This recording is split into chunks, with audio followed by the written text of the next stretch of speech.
Earlier today, officials held a press conference in New Orleans with an update on the investigation into yesterday's terrorist attack. FBI Deputy Assistant Director Christopher Rea was very succinct in how he described yesterday's attack. First and foremost, let me be very clear about this point.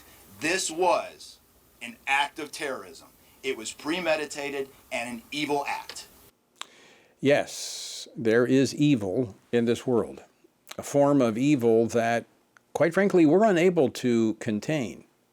And I know there's a lot of information out there, and in fact, there's going to continue to be information coming forward in the coming days that might connect this with the events in Las Vegas. A lot of it's speculation at this point. So let's just look at some of the facts.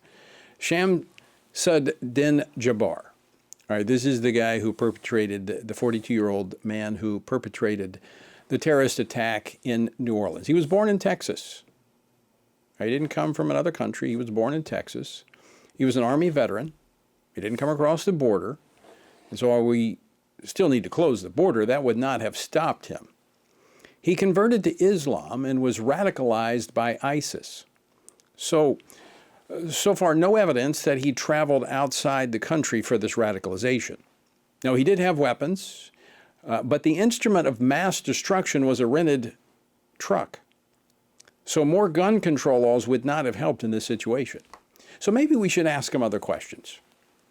What is allowing Americans to be radicalized by this religious ideology? Now, could it be that there is a vacuum that we've created in our society that's being filled by this radical ideology of Islam? Have we driven Christianity with its morality from our nation, paving the way for heinous acts like this? Louisiana Governor Jeff Landry called me in the wake of this tragic event and asked me to initiate a prayer effort. And so we put out a call to pastors and to others to be praying. In fact, I would invite you to join. We're just expanding our Operation Prayer Shield, and if you'd like to join us in this effort, we've got prayer points specifically targeted for this. Text PRAY, P-R-A-Y, to 67742. And it's not just for Louisiana, it's for the nation. And as I think about this, I think of Psalm 127:1 that says, "Unless the Lord builds the house, those who labor in vain. Those who build it labor in vain. Unless the Lord watches over the city, the watchman stays awake in vain." We need the hand of God's protection on our cities and on our state. And that only comes when we pray and we seek God, we turn to Him, we obey His word. Now, some would say, well, that's nice. That's what you religious people talk about. Well, for those that might just be listening for the first time, let me give you a little bit of my background. I was a police officer in Louisiana. I'm a Marine veteran. I also worked in anti-terrorism. And so I know a little bit about the terrorist, about the mindset, what they do, and how they do it. And I also know that those who are intent on attacking and killing in a free society, it's very difficult to stop them. In fact, if we want total security, we've got a couple of choices here. Either we can turn to God and seek His hand of protection, or we can turn over to the government our freedoms and our rights, because that's what it would take when you look at situations like what happened in New Orleans.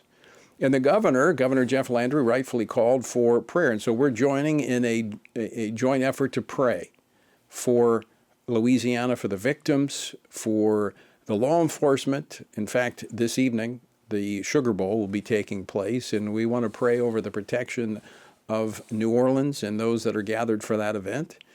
But there are days ahead where there are going to be challenges as the next administration comes in. This nation is going to continue to be a target for evil and for acts like this. And so we need to pray. We need to pray that the Lord would have His hand of protection upon this country once again. So I want to invite you to join us, join the governor and I in this joint effort to pray.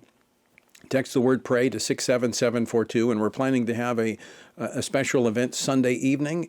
We're still working out the details on that, but if you text PRAY to 67742. I will send you that information when that is all finalized. But here are the prayer points. We need to pray for the families and the victims, pray for healing and comfort and support for all of those who were directly affected by this attack, and there are many. Pray for law enforcement and first responders. It's very stressful to deal with what they are dealing with. And pray for wisdom and protection and success in preventing further acts of terror. Pray for our state and our national leaders. Pray that God would guide them to make wise decisions to ensure peace and security and not push out the very thing we need, and that is God. And that's what we need to pray for, spiritual renewal. Pray for hearts to turn toward the Lord, seeking His guidance and His presence in our communities, and therefore His protection. And pray for unity and healing. Pray for the nation to stand together against evil, finding hope and solidarity through faith in God and compassion for others.